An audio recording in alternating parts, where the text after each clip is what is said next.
সচিব আমাদের মাঝে উপস্থিত হয়েছেন বরিশাল মহানগর বিএনপির সম্মানিত সদস্য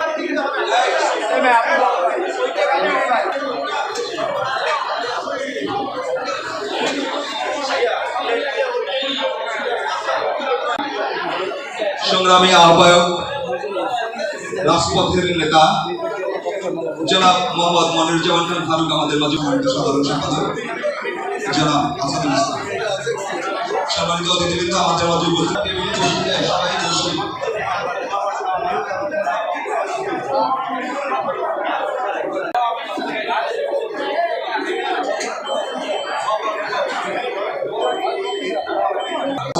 ইফতার ও দোয়া অনুষ্ঠানে আমাদের মাঝে সংক্ষিপ্ত আকারে বক্তব্য রাখবেন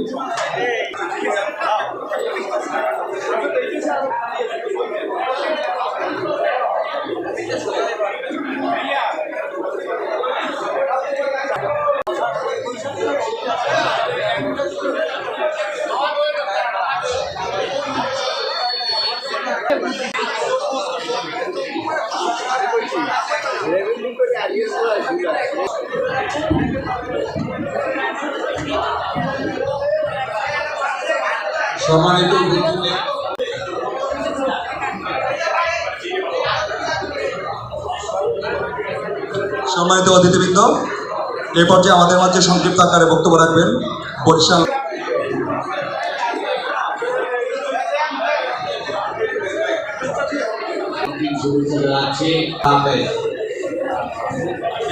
সম্মানিত অতিথিবৃন্দ জনাব ইসলাম থেকে আমাদের মাঝে বক্তব্য রাখবেন।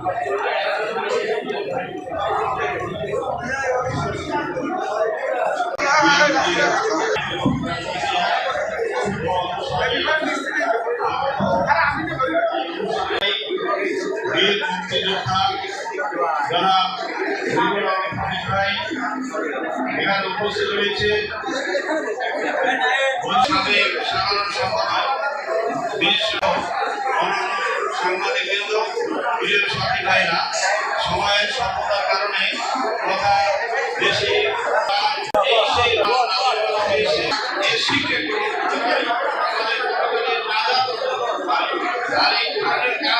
এ পর্যায়ে আমাদের মাঝে সংক্ষিপ্ত আকারে বক্তব্য রাখবেন বরিশাল মহানগর বিএনপির সংগ্রামী আহ্বায়ক রাজপথের নেতা জনাব মোহাম্মদ মনিরুজ্জামান খান ফারুক।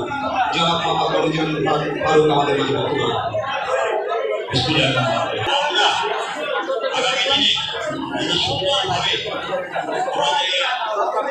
এই ইফতারের দোয়া অনুষ্ঠান যিনি আয়োজন করেছেন বরিশাল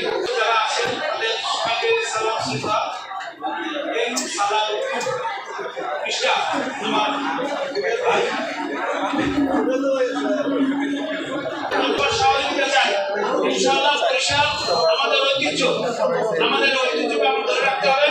আগামী দিনে আমরা সবাই মিলে একসাথে তাদের কাজ মিলিয়ে আমরা পরিষদকে আমরা আগে আমাদের ঐতিহ্য আমরা ফিরিয়ে আনতে চাই। রব্বুল আলামিন ফাতিহা সূরা ইখলাস থেকে তেলাওয়াত করা হয়েছে। সমস্ত মুসাহাবা কারণ দরবার সাহিত্য আর রব্বুল আলামিন তার রূহে হাদি ও সওয়াব বখশিশ করিয়া দিলাম। আর রব্বুল আলামিন গণতন্ত্রের মাস বাংলা নগরী সাহিত্য হয়ে গিয়েছে।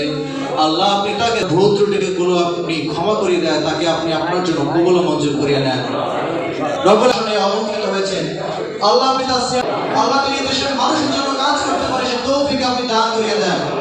আল্লাহ আজকে এই বরিশাল বিষয় আল্লাহ তাদের উপর আপনার রহমত সহ আপনি নসিব করিয়ে দেন, যাতে বিবেক হিসেবে তারা যেন কাজ করতে পারে সে তৌফিক দান করে দেন। এই ইফতার আয়োজন করা হচ্ছে আল্লাহ আপনি তার সিরাজকে খুলে আপনি নসিব করিয়ে দেন। সবাইকে আল্লাহ ইন্নাকা আনতাস সামিউল আলিম আলা হাবিব কুল ইয়াশু মুহাম্মাদ ওয়া আলা আলিহি ওয়া সাহবিহি আজমাইন ওয়াজআল আখির কালামিনা আনদাল মাউতি লা ইলাহা ইল্লাল্লাহ মুহাম্মাদুর রাসূলুল্লাহ। আযান দিতে হয় আমরা